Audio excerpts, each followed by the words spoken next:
Hello, welcome back to Eastern Washington Walleye Calendar Part 2. This is Greg Cook with the Spokane Walleye Club. We're going to continue our month-by-month breakdown of places that our club members have had success fishing over the years. So this is Part 2. We're going to go through the months of April, May, June, July, and August. Let's talk about April. Walleyes are in the pre-spawn phase in most of our reservoirs, and some of them will be heading towards the spawn towards the middle to latter part of the month, depending on the particular body of water. This activity is generally migratory, but there are times when walleyes will be feeding and feeding aggressively. So there's a wide range of behaviors in the month of April. And there's also a lot of movement. Fish are moving from their winter pre-spawn staging areas into the areas where the females will be spawning. In general, males move first and the females will follow. And the activity of spawning generally takes place for about a week during this time frame, but males will often linger longer at the spawning locations. We're going to talk about Rufus Woods. We're going to move away from Lake Roosevelt, and I'll tell you why in a little bit.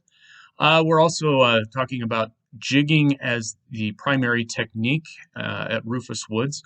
We're going to talk about structure, mainly being areas that produce current seams, and that's where a lot of these walleyes will be holding during this particular time. So yeah, I like to go away from fishing Lake Roosevelt and target Rufus Woods during this time frame. As we've shown, the lake level at Lake Roosevelt often takes a significant dive during this time frame, so access can be an issue at certain times on Lake Roosevelt. Just getting your boat into the water during the month of April on certain years during significant drawdowns. And there's a lot more stability at Rufus Woods as far as the conditions and lake levels. And it's a really fun fishery to go and try out. So current seams and current breaks, these are areas that I have indicated here on a map here. And oftentimes you can read the current just by how the water is behaving. But current seams and current breaks can be found on the back edges of flats. Like this. Behind points, if the current is moving from left to right in this particular example, you can find fish oftentimes staging behind sunken islands or humps. And even in certain circumstances, there's can be slack water on the front or upstream side of a hump. And in general, we're looking for areas of slack water near swift current. And these are fish that are generally feeding if they're in that interface between fast water and slower water. The type of tackle that I'm using, and I'm generally targeting anywhere from 10 to 25 feet of depth at Rufus Woods when I'm fishing this pattern, and a lot of that's going to depend on the clarity of the water. If the water is super clear, the fish may even be a little bit deeper than 25 feet, depending on what kind of current seam they're relating to. I like to use a standard lead head type jig. I like the ones that are kind of an aspirin style, so they're flatter on the sides. That aspirin style jig head will cut through current a little bit more efficiently than just your regular round style jig head. So something similar to a VMC Moon Eye jig is something that I like to fish with. In weights, anywhere from a quarter ounce to 3/8 ounce is something that will work pretty well. The swifter the current is, the heavier jig you're going to need to use to keep that jig near the bottom in the strike zone while you're fishing it. The type of plastics I use to dress the jig are generally in the 3-inch to 4-inch range when I'm fishing this time of year. I like curly tail grubs primarily. I also like paddle tails. If these plastics don't have scent infused into them, I will generally tip those kind of jig presentations with a 1/2 inch of nightcrawler. I've also had success using Berkley Gulp products. These are scent-infused style jigs, and they can be quite effective at catching walleyes here in Eastern Washington at certain times of the year. So moving on to the month of May, we start to see summer behavior, or late spring type behavior, where fish are generally finishing up the spawn and migrating to their summer type habitat. So in general, fish are in a positive bite in the month of May once they've recovered from the spawn, and they're moving a lot. So we're going to talk about Lake Roosevelt, and a location near China Bend. We're going to continue to talk about jigging as a presentation because we're going to look at similar kind of structure types up around China Bend, fishing current seams. So here's a map of the China Bend area. This is on the upper portions of Lake Roosevelt between Kettle Falls and Northport. We're going to talk a little bit first of all about launching your boat. You can't get your boat into Lake Roosevelt at the China Bend launch until there's a lake elevation of 1277. So in the month of May, most years you don't reach that depth or threshold until the last week of May or even into early June. So launching at the Northport boat launch, which is roughly about 8 miles upstream of this Little Dalles area, is the shortest distance to getting your boat into good and productive water. It can be a little bit of a rough ride. There can be quite a bit of swift current in these areas, but it can be doable if you take your time and have a good map of what the bottom contours are like. If you're not comfortable with Northport, the next usable launch is a whole 35 miles downstream at Kettle Falls Marina. So until you reach that 1277 point, this can be somewhat prohibitive in ways of fishing until you get to that lake level. So some of the current breaks and back eddies that we're looking at fishing here at China Bend. The first one would be the Little Dalles. There's a bottleneck here, and this is really the reason that the fish stack up in this particular area. There's swift currents. This is kind of a rapids area here, and the walleyes, as they're migrating upstream into their summer feeding areas around Northport or up towards Canada, they take a break in that migration before they have enough energy to make it through and blast through this rapids area. So this back eddy here around the Little Dalles can be very effective for catching walleyes with jigging techniques or even blade baits. And if there is an absence of boat traffic, you can do some slow trolling techniques as well. There are a variety of current seams and breaks and back eddies along this northern shoreline as well, across from the Little Dalles. And you see folks drifting and jigging along the way, and some are trolling as well. And then there are a series of other back eddies along this southern shoreline here that can be effectively jigged, fished, and can be a lot of fun to find the fish and catch them in that presentation style. As the lake level begins to increase, the fish are more freely able to move through this area as the current begins to slacken a little bit. But at this time, there's still lots of fish in the China Bend area, and you can have success fishing behind this island late in May and well into June. And it's just a really diverse area of lots of different structures in this China Bend area. So as I said, fishing out of China Bend, or launching out of China Bend, or Snag Cove for that matter, which is the next boat launch downstream from China Bend, doesn't get going until you can get to that 1277 mark, and I have that marked as a star here. On average, that's in the beginning part of June, but if you're willing to make the run down from Northport, you can have some outstanding fishing around the Labor Day holiday in the China Bend area. Let's move on to the month of June here.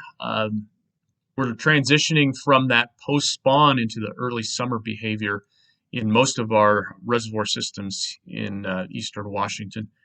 And this can be a time when fish behavior can range from neutral to very positive. And it just depends on the weather and where you were fishing. There are fish that are actively feeding uh, at least somewhere on any reservoir in the month of June. It's one of the best times to walleye fish. Uh, Fish are actively feeding during this time frame. They may not be feeding all day long, but they are looking for food. And with the young of the year kind of bait fish in the system, it takes them a lot of those small fish or whatever they're feeding on to be able to stoke their increasing metabolism as the water temperatures increase. So we're going to look at feeding flats on Banks Lake. And there's a whole variety of different structure types on Banks Lake, from weed beds to rock piles to rubble to even silty, muddy lake shorelines that can be very effective at certain times. We're going to talk about trolling as our primary way to find fish, because as the water temperatures begin to rise, the fish begin to scatter and feed opportunistically on what's available. And wind-blown shorelines can be a very good place to find walleyes in this particular season. And Banks Lake can be quite wind-prone in the month of June.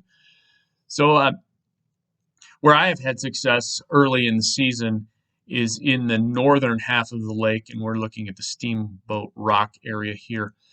And in early June, if you get a day or two of southerly winds, this Barker Cove area here can be very productive as the wave action stirs up sediment on the bottom, and there's some emerging weeds in some of these areas here.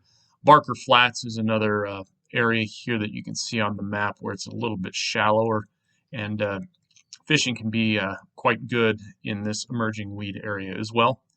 There's a flat that comes off the back of Steamboat Rock, and you can fish this area generally in depths from 25 to 35 feet can be a good place to start.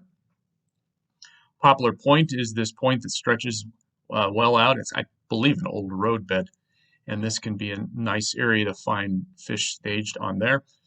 And Rosebush area here is a rubbly flat that has rock piles intermittently out here, and this can be an effective area to find numbers of quality walleye as well.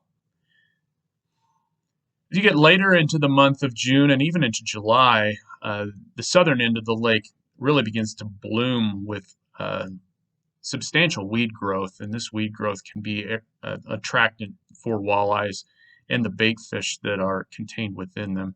So you can see on this map here, there is a significant amount of weed growth south of an area called the $1 Million Mile, all the way down to an island here.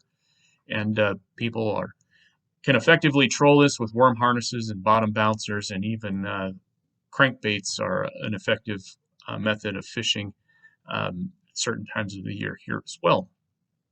So generally, I like to look at this area during the second half of June and into July as the water temperatures are beginning to rise. Let's touch on a little bit of tactics for pulling bottom bouncers. And buoyancy and troll speed is something that you want to match when you're trolling.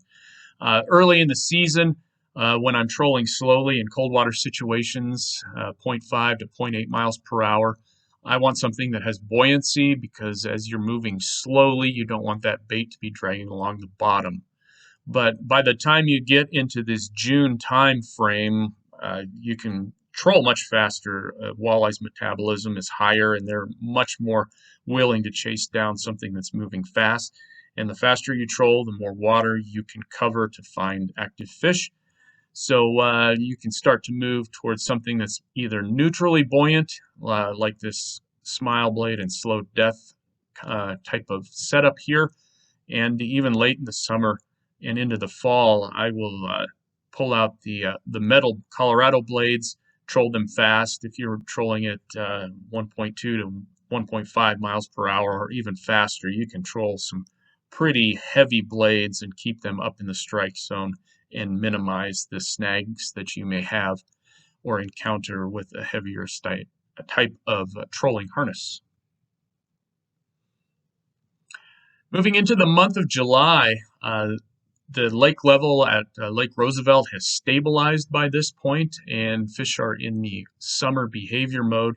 They are scattered all throughout the system, and you can find active bites on things like rock piles, tips of points. But we're going to talk primarily here about fishing emerging weeds in Lake Roosevelt and trying to optimize your bite by capitalizing on some of the daily feeding windows early in the morning and later in the day. And if you get a good wind or chop on the lake, this kind of bite can continue well through the day. Let's talk about launching out of Porcupine Bay. We're going to talk about casting jigs and small crankbaits into emerging weeds and mud lines if they are present. So let's go back to the water graph at Lake Roosevelt. And this is the time frame that we're talking about, July and into early August. This is when the lake is typically, we're looking at the dashed red line here, this is when the lake typically comes to full pool or summer pool. And that's important because you want to have the lake near full pool to capitalize on that weed line bite. And this is when you also get the best mud lines during the summertime, is when the lake is at full pool. By the time you get into the second or third week of August, frequently the lake experiences a little bit of a dip and can interrupt this bite that I am talking about here for the month of July. So launching out of Porcupine Bay right here, let's take a look at some of the spots that can produce this kind of weed line bite. If you're going downstream, or excuse me, upstream of Porcupine Bay and you stay on the Lincoln County side, there are numerous weed beds that grow up and form in this bay here before you get into the Narrows. There are also sparse weeds that grow on the point near Blue Creek and around the bend in here. This area here just below Blue Creek frequently has mud lines that develop with a westerly wind, and this can be an area that can be very productive for casting crankbaits or jigs into shallow water towards the shoreline. And some of these walleyes will be up as shallow as 5 to 10 feet for this kind of weed bed bite. Going downstream from Porcupine Bay, there can be intermittent mud lines and little patches of weeds all along the Lincoln County shoreline here. And there is probably the most substantial weed growth near this area called the Indian Cemetery, which is in another wide spot of the reservoir. And this area here can be very productive for finding numbers of fish. A lot of times they're on the small side, but if you weed through these fish enough, you can find some that are good keeper sized. And those are just a few of the spots that I would recommend trying out. And as far as the baits that you want to be tossing, let's talk about casting crankbaits. We're looking at size 5 or size 7 of these shad wrap style lures. The Rapala shad wrap was kind of the original of these kind of lures, but the Berkeley flicker shad is another solid option at about half the price of what a shad wrap is. And Cabela's Fisherman Series floating shad is another good imitation. And in general, our members have had the most success fishing some kind of bright perch style color with a fire tiger. And at times, especially low light periods, you may want to try something that has a dark black or bright white profile or a combination of those two. And that can be good in the evenings. All right, let's move on to August. We are into the dog days of summer by this point. The bait that walleyes are chasing has grown significantly since it hatched in the spring. So walleyes don't need to feed as often as they maybe did in say May and June. But this leads to behavior where walleyes can be neutral at times to positive. They certainly still have a high metabolism and need to eat frequently, but they don't need to eat as often given the size of the bait fish that they're chasing. Um, Fish are highly scattered in lots of different kinds of structures and different depths as well. So moving around, trolling is something that I certainly employ during the late summer into the fall months to try and find fish first before I target them with more specific techniques. So we're going to talk about the hunters area that has a lot of areas of weed growth. It has a variety of structure with rocks and mud lines as well. We're going to talk about trolling spinners, and we're going to talk about a few structure elements like points and humps that are really attractive to fishing hunters during the summertime. So Hunters is upstream of Seven Bays and Fort Spokane, and the Hunters boat ramp is here near the community of Hunters. And we're going to talk about some of the areas, mainly downstream of Hunters, that can be productive. There is a long stretch of weed beds here that's probably a good mile, maybe even a little bit more along the let's see, that would be the Stevens, no, excuse me, that would be the Ferry County side of Lake Roosevelt. Going down towards Wilmot Creek, that's this opening here on the map. There are lots of fun little features with points that are rocky, that feature some sporadic weed growth, and there can even be some mud lines along these points if the wind is just right. Then below Wilmot Creek, there's a long shoreline here that is quite rocky, and this is an area where I've fished and pulled fish here and found that they've been eating crayfish along these rock shorelines, so that's another option. Then you get down toward the neighborly area. There's significant weed growth in this bay that can be attractive to fish, and there are some submerged humps that are also in this neighborly area that can also hold fish at certain times of the year. And trolling, generally, I will troll downstream, but it kind of depends on the wind and what's going on at certain times of the day. I have caught fish certainly trolling upstream, and by the time you get to August, there a lot of times isn't that much current within the system, especially down around the Hunters area.